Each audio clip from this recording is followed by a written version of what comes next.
Hello. Welcome, everybody. Going ahead and come on into the room. Don't forget to give the video a thumbs up. For those of you guys who are watching on the replay, if you're replay gang, going ahead and leave replay gang hashtag in the comment section. As per usual, we are going to get started 5 minutes in. So please feel free to click that jump forward 5 minute timestamp in the comment section down below or in the description box.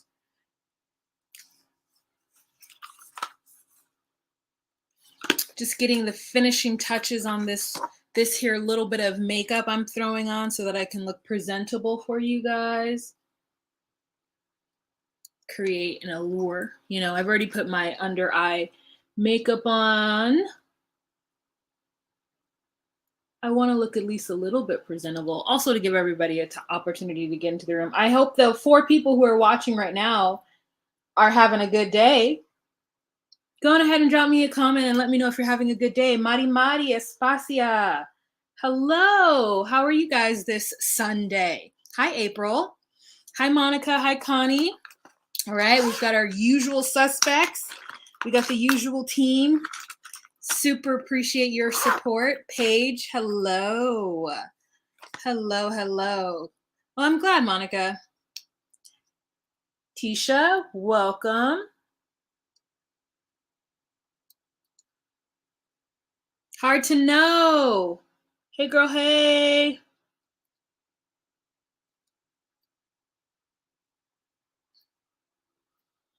Nakia. Oh, Spicy's ready to take a nap. Well, sis, go ahead and take a nap if you need it. I support a Sunday nap.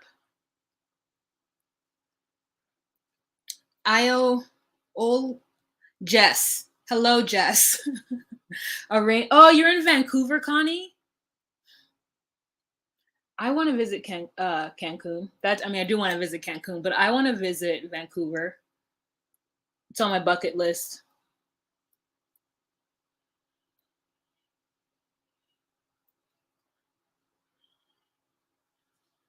Jen, hello.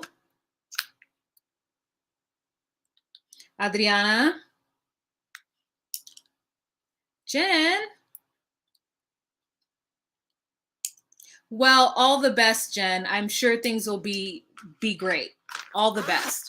Wishing you all the positive vibes. I hope that for whatever reason you're doing the fibroid surgery, that it brings you the peace that you need. I can tell you right now that my fibroid surgery, if anything, so grateful to not have crazy ass heavy periods. So like, whew, I've actually got an update, which means about fertility stuff, which means that I definitely need to film on that other channel, go live a little bit and just talk to you guys about where I'm at, you know, in case some of you are in the same place or you would just like to know what's going on.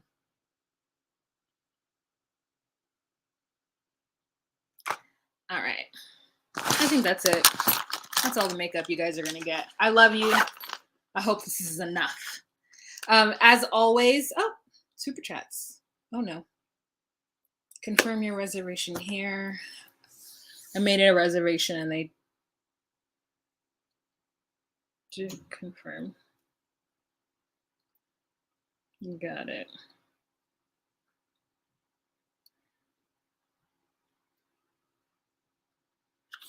That's fine. Aw, thanks, Jen. Hi to Domestic Gordita. Hi, Ramsterdam.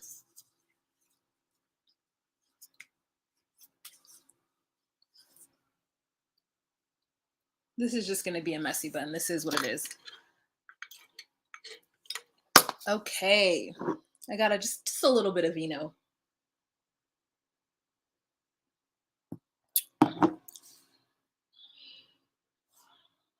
I don't like that. I don't like it at all. Where are my notes? All right, ready? 5 seconds.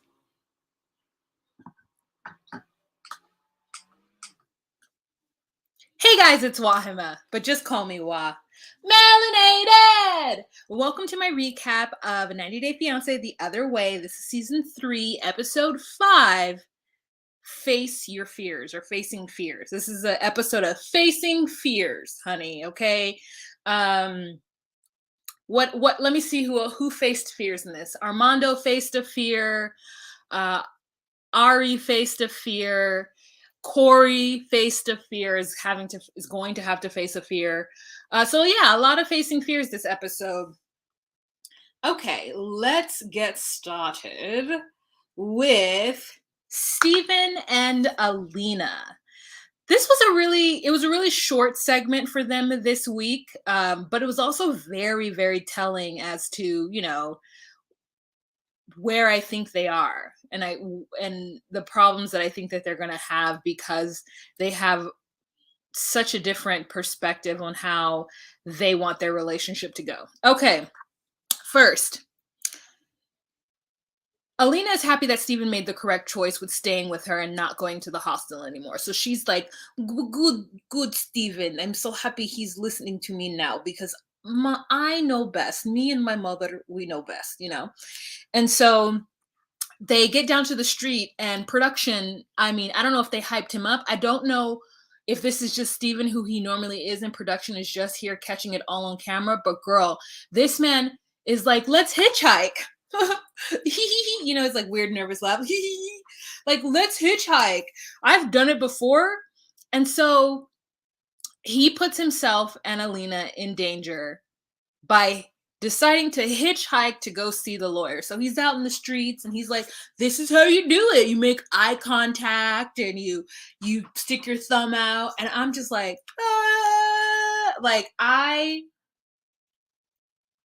you can't marry that man. You cannot marry that man. You cannot marry a person who, instead of just paying for a taxi, decides that it would be fun to hitchhike and you go along with it. Just get into the car of a random Turkish person who is pulling over to pick up two.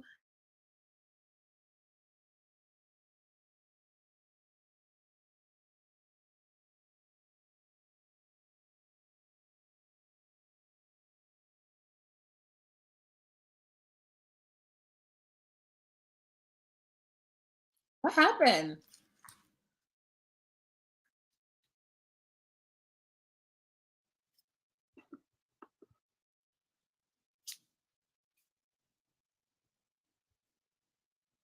How is my internet bad, you guys? I am definitely on full on Ethernet.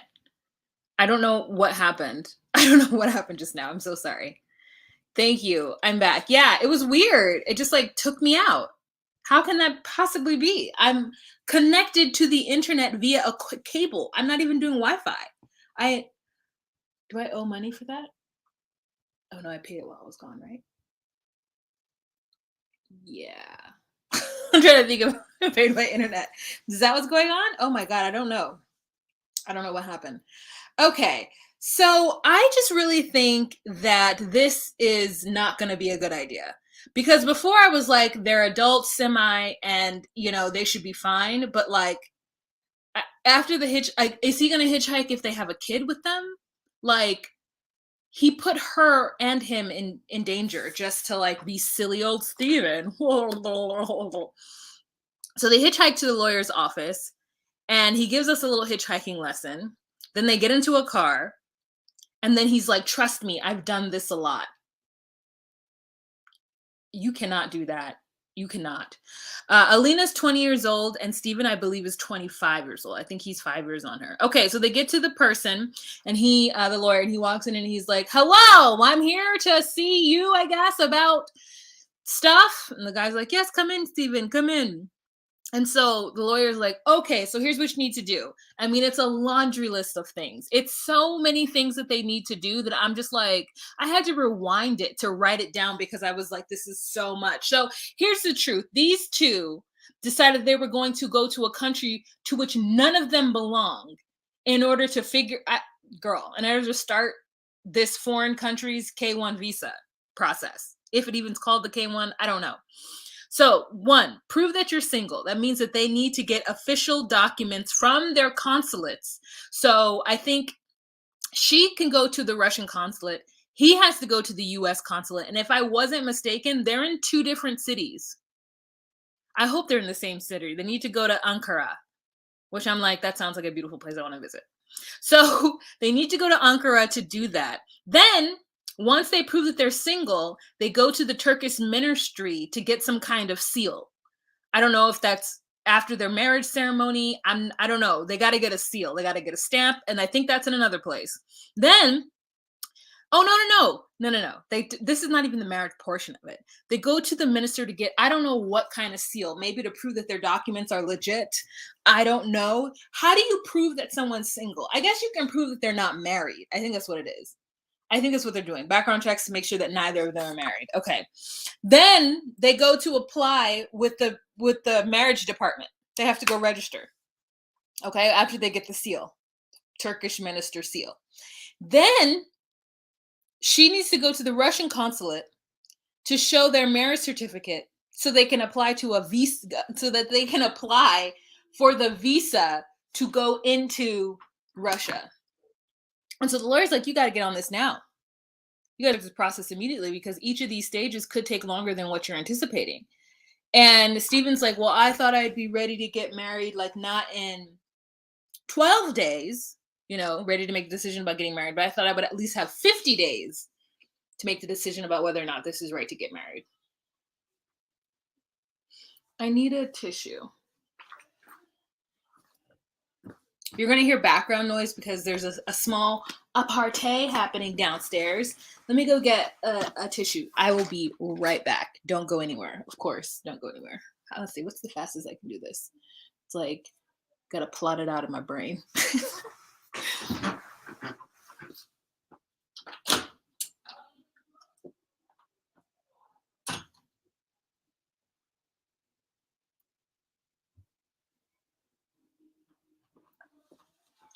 I'm back. Okay, so Steven's like, okay, I didn't know it was going to be all that. This is a big decision. And she's like, really? And he's like, yeah, I thought I had more time. And so she said it would make her sad if Steven wasn't ready because she's ready. She is somehow equating him being ready for marriage to him not seeing other women. It's a very strange, I was trying to figure it out. Because she doesn't strike me as the type of woman who would rush into being married that young. And the only reason why I say that is because I'm thinking her friends don't seem to be like married. She seems still really young, and like she was in school and that, so I think like I guess in my mind, I was like, is she truly ready to be a wife? Does she understand what that means? Like, why does his willingness to marry her dictate whether or not he is ready to put aside childish things and or be a husband? He says that he thinks of marriage as being like a committed vow. Like it's not a, what did he call it? Fair weather situation. And so he's like really thinking about how heavy it is to get married and what that would mean. And she's thinking that this will prove that he really loves her if he's ready to get married. And I was like, does Elena not understand what marriage is? Because I just don't, I'm not seeing how these dots are being connected. So then he tries to like cuddle her in the car and give her kisses. And she's like, no, I don't want that. And he's like, but you just said you were ready to get married and now you don't want to give me cuddly kisses. I don't understand. And I'm just like, to get married will prove he is ready for this relationship. So what are you just going to you're going to get married first and then work out your problems and work out your goals, work out what it is that you guys want to do for the rest of your lives together, like what it means to convert to Mormonism. Are you going to be a Mormon in Russia? Like, is all this planned out? And then he's like, well, you want watermelon? I'll get you a watermelon. And she's like, no, I don't want a watermelon. He's like, well, I would like a watermelon. That sounds really nice. Does Stephen not know he's about to get into a fight? And maybe, okay, this is where my brain went. Maybe Stephen has some kind of like issue where he needs to eat constantly. Like maybe he has a super fast metabolism like the Flash, and if he doesn't eat constantly, like he gets weird. Because for him in that moment to then decide that he wanted watermelon at that moment specifically, and then try to make it seem like, oh, I'll get you a watermelon. And she's like, I don't want a watermelon. And he's like, well, I would really like a watermelon. And I said, is this the same thought of like, you ready to go to the airport, Stephen? Yes, I'm just going to go get some snacks and then go to the bathroom and then brush my teeth. And then we can go to catch my international flight, my 3 international flights to another country. Snacks. It was like, I was just, this fool said, let's go get watermelon. He doesn't want to, I just like, whew. And she thinks it's because that the reason why that he might not be ready right now to get married is because she can't trust him. That's why it's super important for her to, and her friend Marsha's plan to get him to flirt. And there's been no word on it yet. I don't know if he's responded, maybe because he's been, so filled with excitement to be with Alina, he hasn't checked Facebook. But I mean, she wants to get married for the wrong reasons. He wants to get married for the wrong reasons. Why did he think he was going to decide that in 90 days? Now, I get that that's short. It's short. It is a short amount of time. 50 days to decide whether or not you wanted to marry somebody. And I guess it's longer than 2 weeks. But to me, I'm just like, if 2 weeks, 50 days, like what does that matter? But there's a lot that could happen in 50 days to get you to understand who somebody is, And they're both pretty young and they're both pretty malleable, I think, at this point. And not necessarily in a negative way, but they're both probably ready to be different people or change. They're still like, The truth is, I don't know. I'm just trying to make excuses for them and trying to not talk about how dumb they are. But they're dumb. And this is a train wreck. And I hope they don't get married, but I am here for the show. Okay? Whew. The next couple that we are going to talk about is Evelyn and Corey. Actually, I was doing fine watching this episode, and then their segment came on, and I was like, who cares? Who cares? But let's get through it.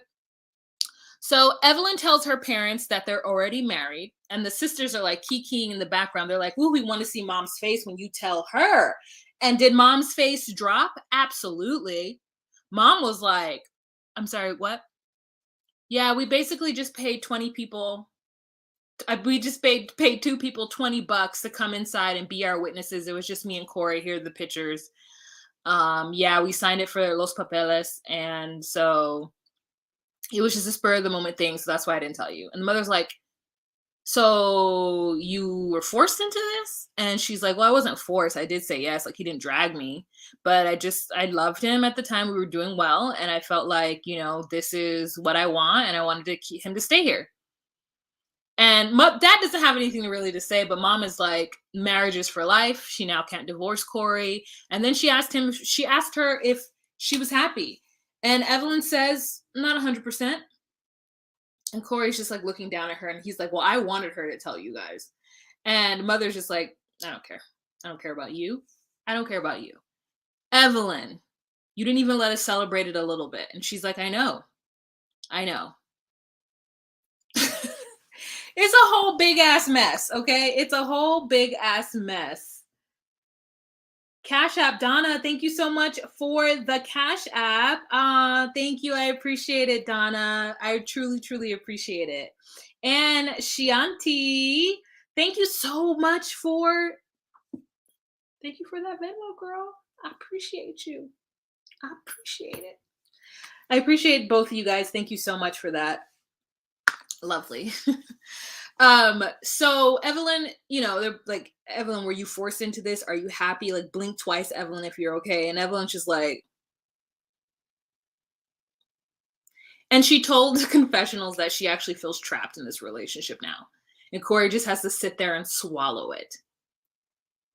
So then we get a breakdown from Corey of what actually happened. They were doing well in their relationship, and then his Los Papeles, needed to be renewed. And so they made the split decision to get married. Then they got married, and the walls started closing in on Evelyn, and she felt some kind of way. She wasn't happy. He wasn't treating her, supporting her, showing her as much attention. That's what he says. He wasn't showing her as much attention as she felt she needed and deserved. And so then she told him to leave. And Corey says that he was heartbroken, that he thought it was truly over. She was like, leave, get out of here. Don't come back to Peru. I mean, don't come back to Venezuela. Where are they at? Don't come back to Ecuador. So instead of going home, he goes to Peru instead. And so in his mind, because they're broken up and he's so brokenhearted, he's on the rebound. He meets Jenny. He meets Jenny's parents. He, I guess is going to start this relationship with Jenny. He's definitely having sex with Jenny. You know what I'm saying? And so then he comes back to Ecuador to pack up some stuff. And when he gets back to Ecuador, the panorama happens. Okay. So he's then stuck in Ecuador with Evelyn. And during the panorama, they fell back in love again and they got back together. And he never really broke things off with Jenny. Never. He just kind of faded out of her life. Like, never really said, I'm getting back with Evelyn. Like, and he admitted this because he's telling all of this to their mutual homeboy, not Jenny, Evelyn and him, which is like a mistake. Like, you need to get your own friends. Like, stop telling Evelyn's friends things and then being mad when they like choose her over you. This is like the second guy friend I think I've seen Corey do that with, where he tells them something and then they're like, well, I have to tell Evelyn. I know. I said, that's not good. I don't want it. Stop drinking it then. Stop drinking it then. So, y'all,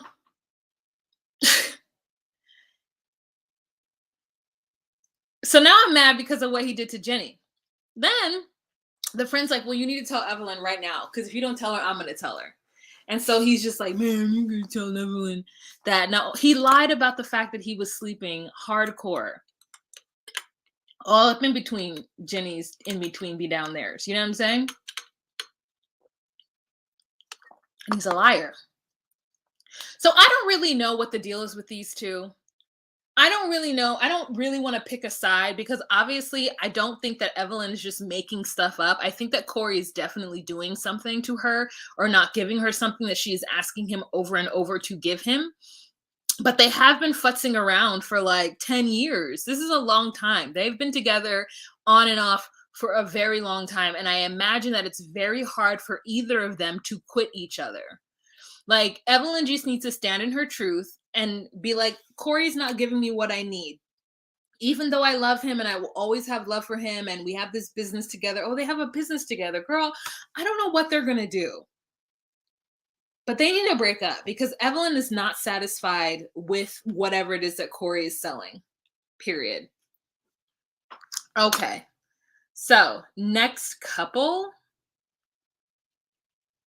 Like, why is it so hard for me to get back to my notes after I leave them?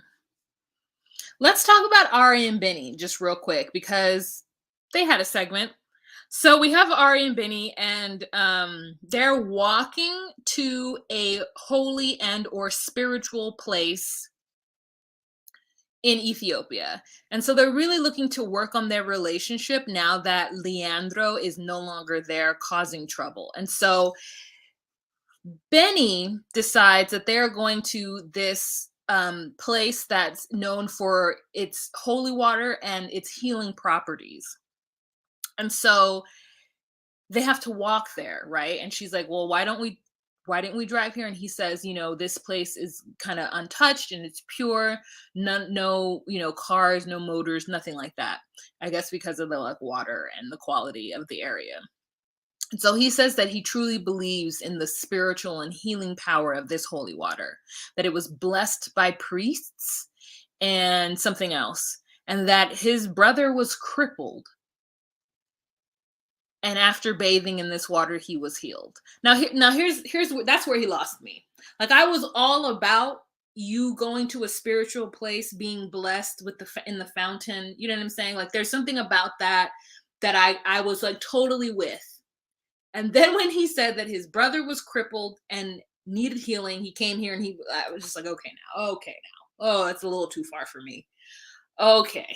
What do I need details, like, so Ari's like, have scientists come to check to make sure if this place is really as holy? And he's like, well, no, if scientists come, like, it doesn't matter because it's your belief in the thing. And so I was like, okay, all these people believing in this one thing. And I, like, again, I am into the spiritual, I am into the, all of it. But I couldn't walk and now I can due to this water. What? I'm sorry, are we not bottling it and packaging up to sell? Does it heal? What does it heal? What doesn't it heal? I have questions. I would like to know more about this natural spring. So they're there and they're with the nanny, who I absolutely see why that's Ari's best friend. I really am annoyed with Benny. Like, it's the same thing with him and Corey. Like, I refuse to believe that these women are just crazy and being mean and being like whatever for no reason. These guys are doing something to them, and they have communicated to these guys what it is that they need, but the guys aren't willing to do so, either because of cultural differences or like really just not understanding that as your partner that they should want to make you happy and they should want to, make it so that you're not lonely and you're content. Like, what is Benny's party life going to suffer if he stays home with his wife more often? That's what I just don't get. I don't get this idea of like not wanting to give up your life when you enter into a relationship with somebody whom you have a kid with. Hmm. So they are walking into the space, and I expected a shrine of some sort. I expected it to be real sanctioned by the church, real legit. And it had some really nice curtains, or pieces of cloth of all different colors framing the outside of it. And women go in separately, or they have separate entrances that look familiar. They look familiar. And so he goes in first and he does a lot of crossing, sign of the cross, and like praying underneath the water while this water is like coming out of a spigot out of the stone onto them. And then it's Ari's turn, and Ari is led down by a woman who I thought was the nanny. And I said to myself, are we seeing the nanny's titties right now? Is that what I'm seeing? And then I saw the nanny holding Avi, and I was like, okay, not the nanny's titties, but there is a woman, and she's topless.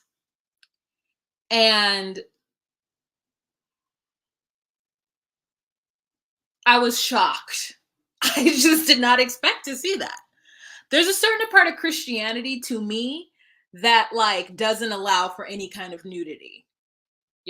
So I was shooketh and shocked, but also happy to see it, because I was like, yeah, mama, I can't wait for my body to look like that, because that means that I will have had children, or at least have lived a good life. I don't know, there was something about it that I was just like, thank you, I appreciate this natural form on TV.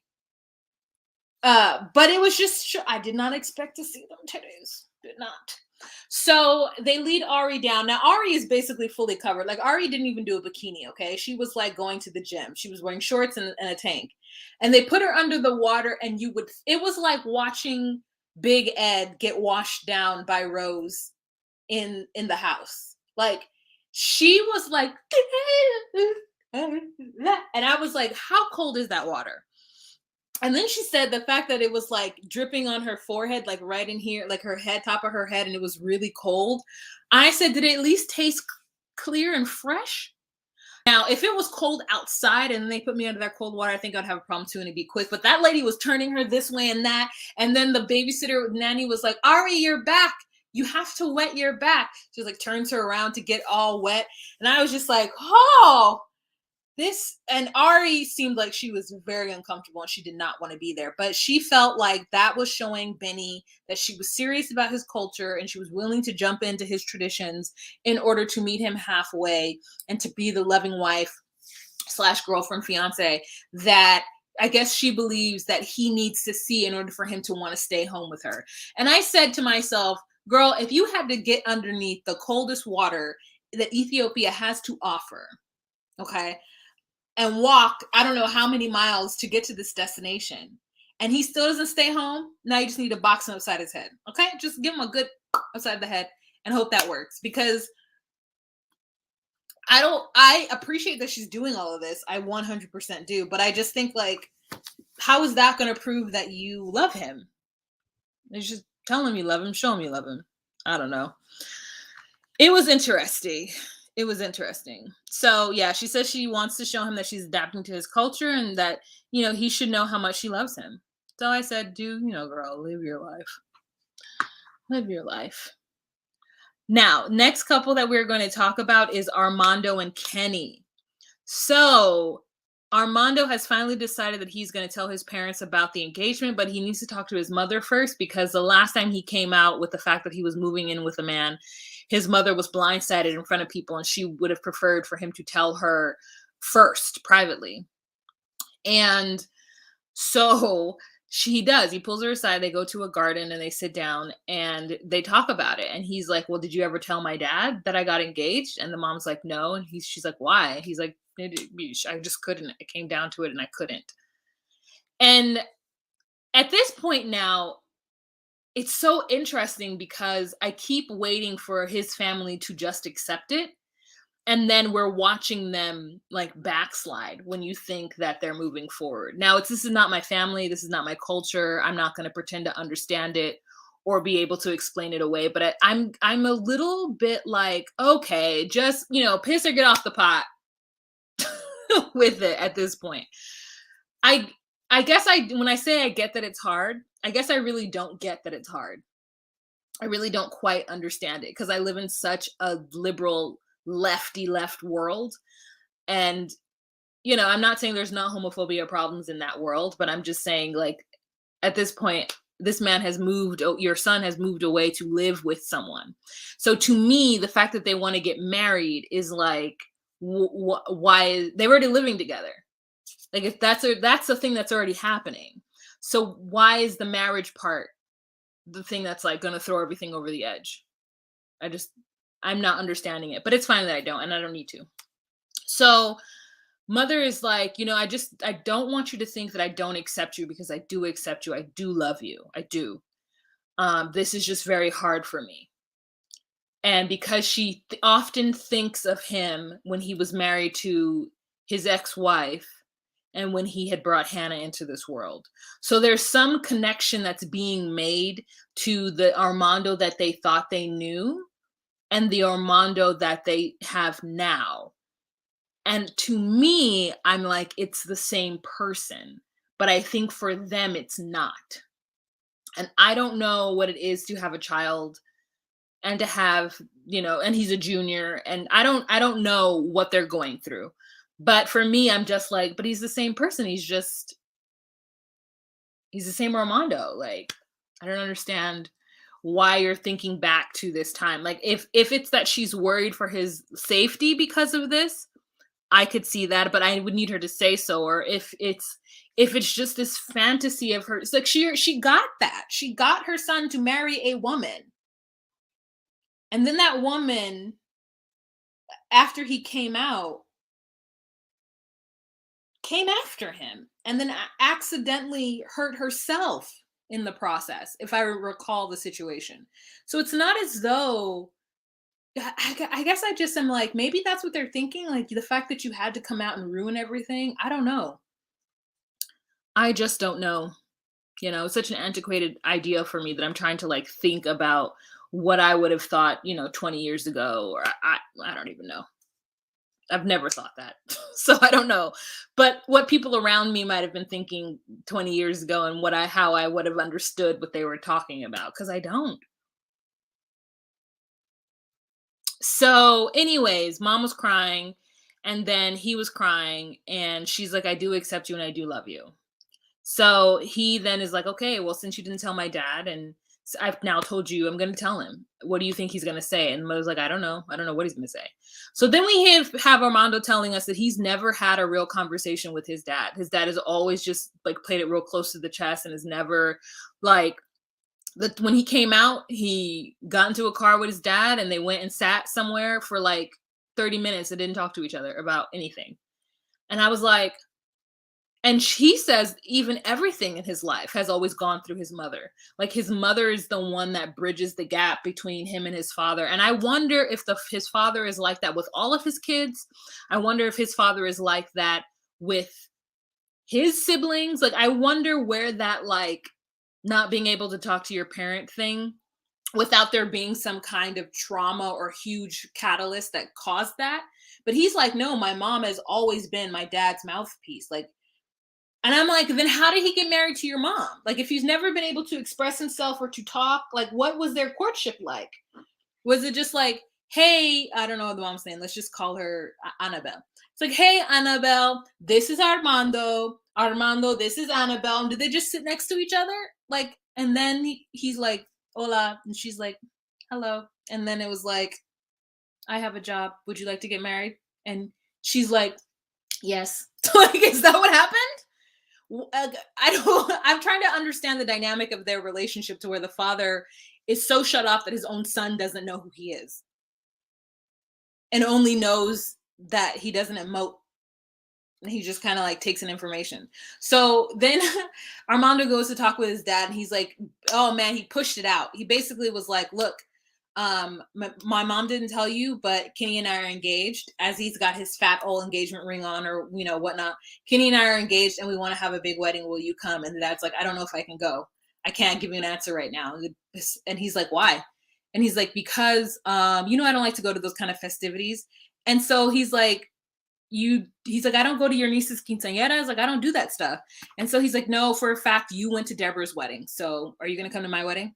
So then I'm thinking to myself, did Armando Sr. come to the first Armando wedding? Like, did he not? Like, I don't know. I'm confused about that. And then that is like, I do love you. It is what it is. I don't think about it. You know, I just want you to be happy. I hope you're happy. So I'm just like, what do you, there was a lot of translation stuff that I wasn't able to get. You know, it was so weird that I could understand Evelyn's mother more than I can understand Armando's parents. And that's weird because the Spanish that I am used to hearing is Mexican Spanish. So to be able to understand the Ecuadorians more, and maybe it was the content of the conversation they're having to where I couldn't follow what was happening between Armando and his dad. But Armando did get a little forceful in there, and I was like proud of him for doing that. And so, yeah, he's like, I don't tell my business to the whole world. And I'm a private person and I don't talk about it. And I guess it's like a huge source of, you know, I guess taboo, or it's a huge source of embarrassment for the dad. And so he's like, he has compartmentalized it into one place in his brain and he only thinks about it when he needs to. So I don't know. Oh, Brenda, I wanted to say thank you so much for the PayPal. I saw, or the Zelle. Sorry, I don't see it pop up the way I see Cash App and Venmo. So thank you, Brenda B. Thank you so much for the Zelle. I ended up seeing it yesterday afterwards, and I was like, oh my God, I didn't even say thank you. It doesn't alert me in the same manner on my phone. So thank you for that. And anyone else who has given a tip, thank you so much for that if I didn't see it in the very moment. But I only ever truly see the Venmos and the Cash Apps right away. It's when I go into PayPal that I see the PayPals, or Zelle when I go into my bank account when I see Zelle. So what are we saying? Let me go back a little bit. Dating Doula says, to be fair, they didn't truly know him. He had to hide much of himself. And okay, all right. That's how most Mexican families work towards the dad. Okay. The mom being the middleman between the kids and the dad. That's so interesting. That's so interesting. You know what? I think if I really think about my friends like growing up and being inside their households, I always was somebody who like said hi to both parents. So like all of like specifically my Mexican, I'm trying to think of my specifically Mexican, not just Latino, like friends growing up. I guess I can see that that would be true. I did see interact. Yeah, I guess I interacted way more with their moms than I did with their dad. But when I saw their dad, like even out in out and about, like in a grocery store, I mean, like, oh hi, Mr. Guerrero, oh hi, like even if their English was very little, like I still was like, hello, hola, or whatever. So I guess maybe that is true, huh? Now that they're just discovering the real him, I think it's a big shock for them. Why it's our way in the Mexican culture. Mom is always the bridge. Ah, my Mexican dad doesn't talk. Ah, and he was married to my mom. Haha. Okay, okay, okay, okay, okay. The dads basically work from sunrise to sunset, so the moms touch base and then fills them all in. I can definitely see that. He just drinks and watches sports. Very sad. I can definitely see that.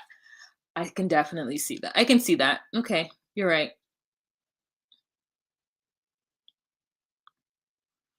Demi, oh, this live is happening at a different time. It's 5:30 in Australia. Yeah, last week I did it a little later. Good morning, you guys. Yeah, good morning to her. I think it's similar to some African parents. I don't know. I don't have any frame of reference.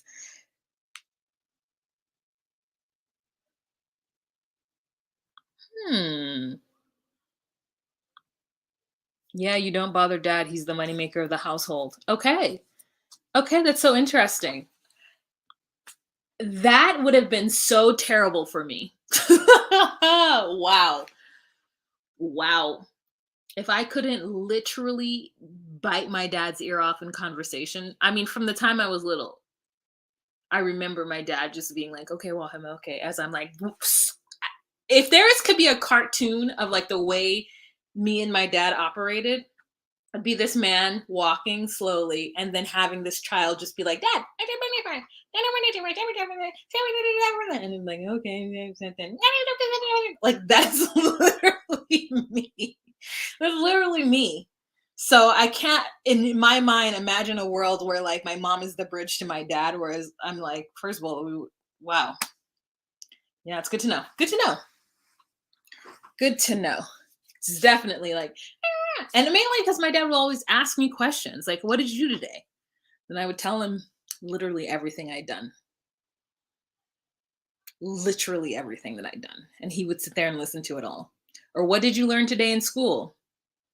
Until I'd tell him everything. And so it was like, it was all the things. Okay, so as a South African, that dynamic is, oh, Demi, you didn't go to sleep. Hello. That dynamic is definitely present in my own life. Luckily, my dad realized that didn't work for me, and he put work into change.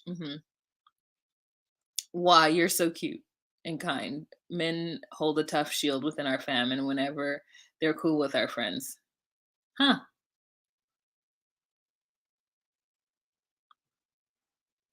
Brandy says my ex is from Mexico. Women usually raise the kids.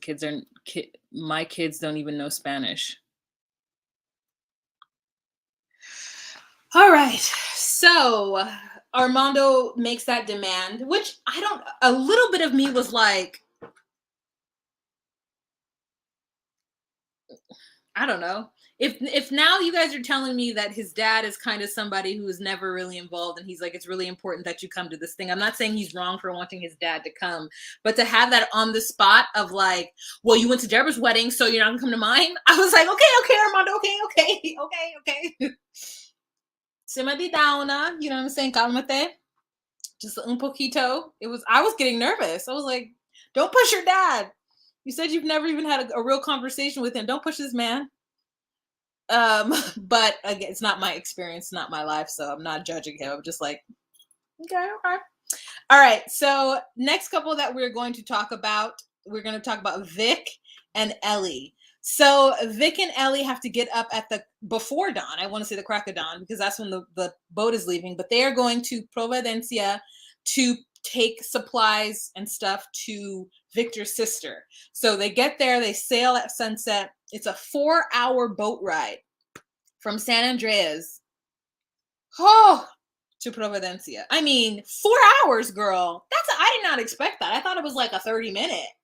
I thought it was like an hour at the most. A 4-hour boat? Oh no. And then she's like, I hope I don't throw up in my mask. And I was like, again, oh no. Oh no. So they take that trip and get there, and Vic is like, listen, you're about to see something that's very devastating. You've never seen Providencia like this before, and it's really sad. And they get there, and she is aghast. Like, she's like, it's always been green and beautiful, and it's not green and beautiful right now. And it's like not the same place. And they showed like a comparison of like lush trees, and I'm like, oh yeah, all those trees are gone. I mean, the trees are gone. It's like, it looks like there was a fire without all the yeah, it just looks like, like, I don't know, just Mother Nature snatching up trees halfway by the roots. She says that it smells like gas and sewage and trash, and that I'm just like, my heart goes out. It is devastating. There is nothing on the island for anyone. There's no resources. So remember when we were like talking about her buying clothes? Like, why was she buying clothes? Girl, she was buying clothes for Victor's sister and family there. Vic was really, really happy that Ellie still came out there to see him, and that she could be there to support him during this very tough time. Part of me also thought that he wanted her to see it firsthand, so that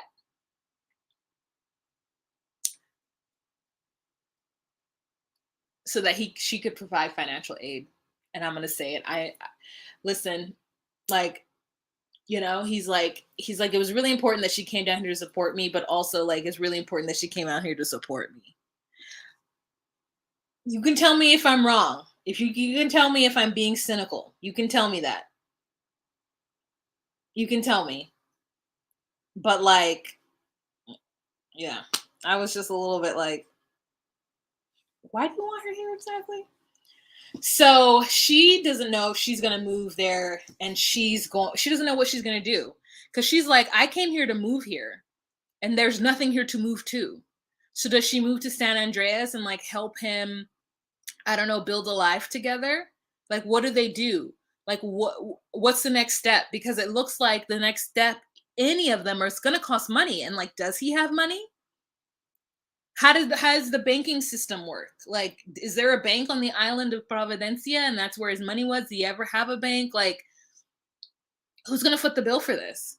So we see his sister for a little bit. Actually, he has to ask a friend in order to get a car. They only have 4 hours that they can be on Providencia. Then they need to get back on the boat to take another 4-hour boat right back to San Andreas. So his sister is still there. I don't know if the mother and his uncle are still there, but so they go to visit his sister's house after they get the car, take the supplies. She gives us a little tour of the area. The houses that mainly stayed up were made out of concrete, but most of the houses were made out of wood. And I was like, that's why my uncle's houses are made out of concrete in Belize and Guatemala. I am understanding this whole concrete situation. And here's the truth. When that hurricane hit Providencia, part of it touched Guatemala and Honduras. And so I remember when that happened, I just didn't equate it to the same hurricane. And I'm like, I had, we called and checked in on our family. It wasn't as bad in Belize or Guatemala, but they live literally on the beach, like not literally on the beach, but they are a coastal town. So just like Providencia, if a hurricane comes, they're not super inland for it to not have devastating effects. And can you imagine they were talking just about the devastation and about how there are now pollutants in the water all around them, like that got blown around from the hurricane. It's like, whew, how they have found a running car, I don't know, but I'm glad that they did. Then we see his uncle's house, and we see that their house is actually still standing. They've got some damage, everything is wet, but their house is actually still standing. But the uncle's house in the back, not standing. The mom's house, not standing. And it's a lot that they're going to have to do to rebuild.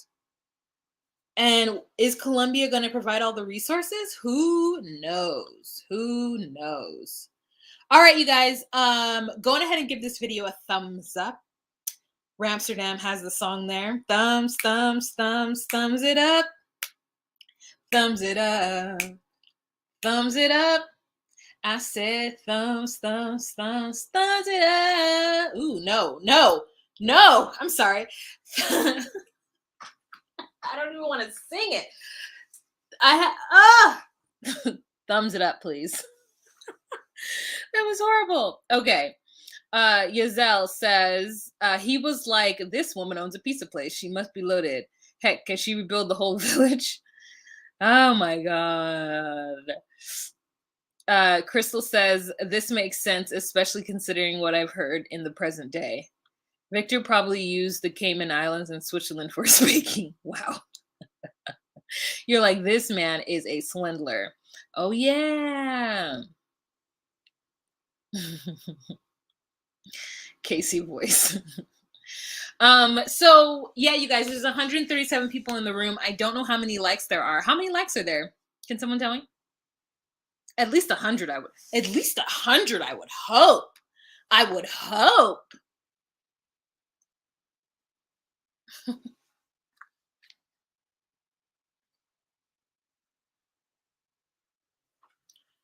Watching that devastation is really hard. 61.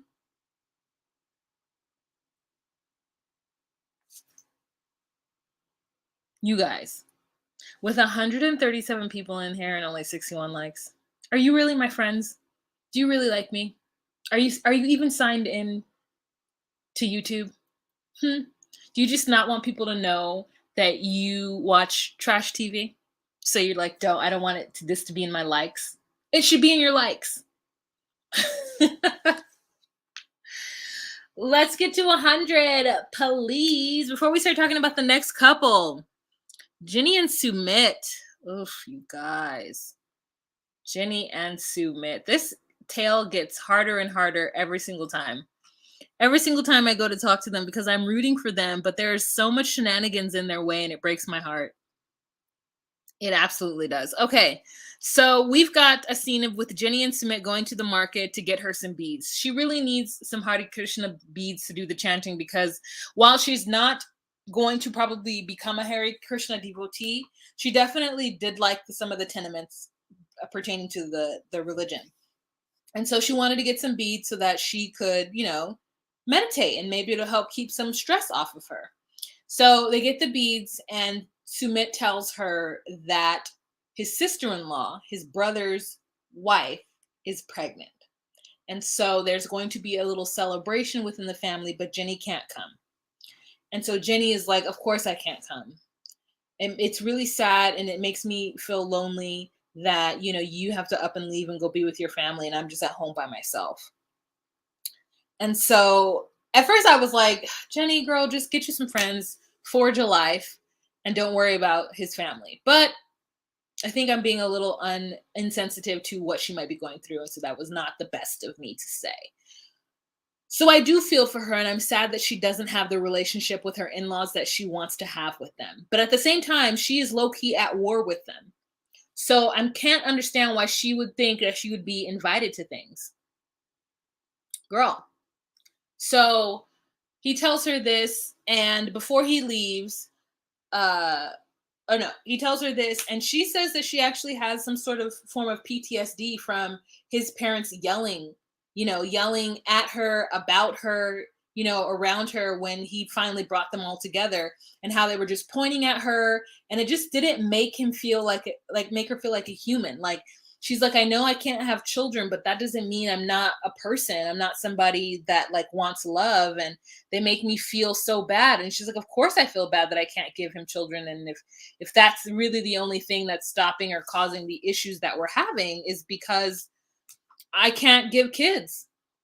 And so I'm like, woof, that is horrible. So we have a little scene where Sumit's family goes to the temple and they wash their feet and they go in and they pray to the Almighty, for blessings upon the pregnancy. And the family's very happy about it. And, they said that the baby should have been Sumit's. Obviously, the first son should have had the first kid, but that didn't happen. And the brother says that the mother still cries about Sumit and his situation with Jenny. And so it hurts him to see his mother crying over his older brother. And then she also says, I have been with Sumit 24/7 for all of his life. And to have him not here and to be so far away is very hurtful. And I said, I forgot about the familial structure in India. I forgot that boys stay at home forever and that their wives come in to the house, which is why a mother getting along with a daughter-in-law is very important, because that daughter-in-law, when she gets married, she's going to live in her husband's mother's home. Like, that's what happens. And so I think the mother was planning, and the father, they have two sons. So you have to have a home that's big enough to hold all of your kids. To, like, to hold all your grandchildren, and they can't wait to have their house filled with laughter and joy and love.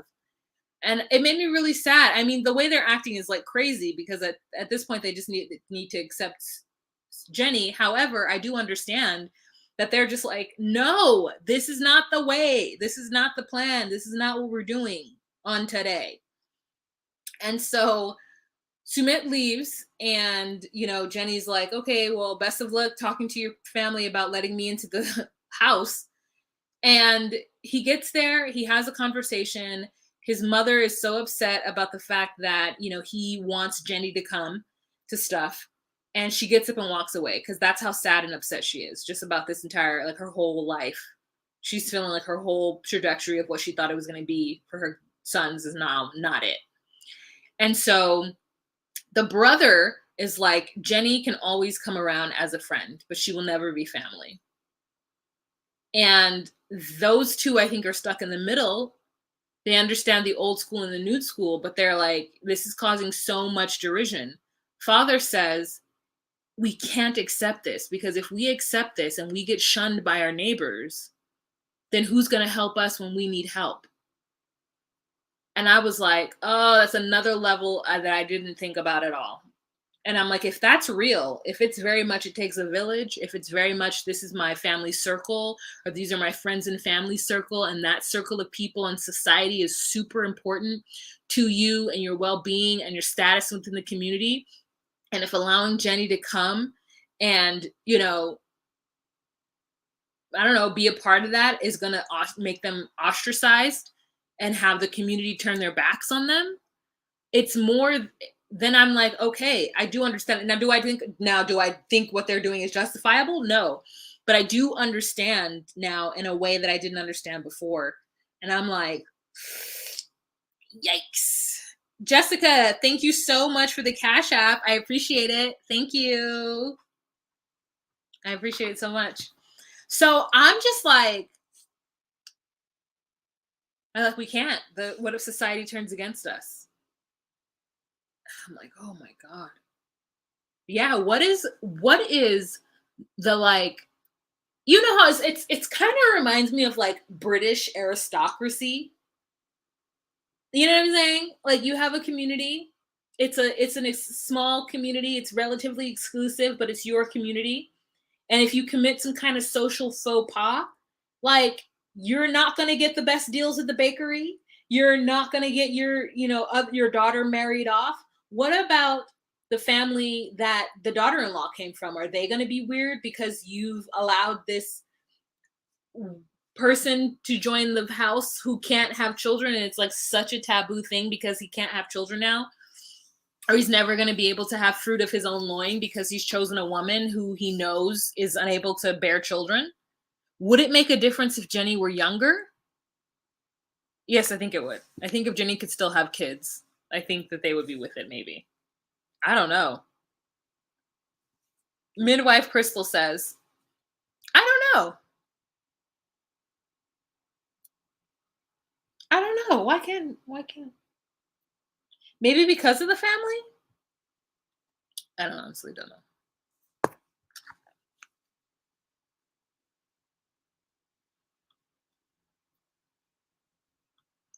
It's Indian culture of adult care. Jenny has blown that apart. Huh. Yeah, the daughter-in-law takes care of the parents as they go. Not happening with Jenny. Yeah, because Jenny is older than the parents. or at least the mother. I believe it was the initial deception that Ginny did that they can't get over. Yeah, that initial deception to me was silly. And I don't know if Sumit told her to do so, but she was all up in their house. And that's the part that I find to be like, I see why they think it's disrespectful. She was like staying in their house, lying to them about the relationship between her son, the son and her. Woof, woof, woof. It's a lot. Okay. So it's funny because when Ginny says, "Okay, we'll have a good time at your parents' house, and hopefully they'll come around," and Sumit's like, "Ha ha ha, yeah, hopefully." He knows they're not. He just needs to move to the States. Huh. Oh my God, it's been an hour. You guys did not feel like an hour at all. Thank you so much for being here, everyone. I'm gonna go ahead and go. Thank you so much for those of you guys who were in the room. It's 142 people. So if you could please give this video a thumbs up on your way out, or if you don't want a thumbs up, leave a comment. Say hi. Just say hi. Leave a comment down below. Just say hi. Engage with the video a little bit.